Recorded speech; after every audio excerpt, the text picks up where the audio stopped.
তো গাইস চলো আগে ভিডিওটা দেখি তারপরে পাবলিকে করে কমেন্ট গুলো পড়ে লেটস গো।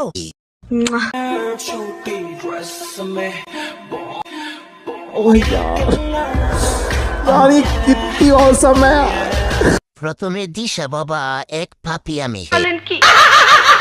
और अभी तो रुको, क्लाइमैक्स अभी बाकी।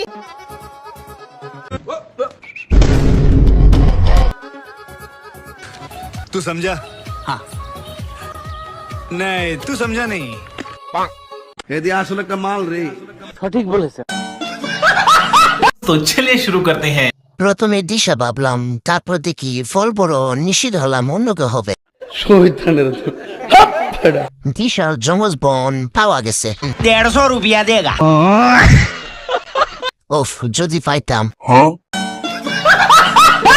জীবনে এরকম একটা মেয়ে থাকলে আর খাওয়া দাওয়া করতে হয় নাকি? বলেন কি?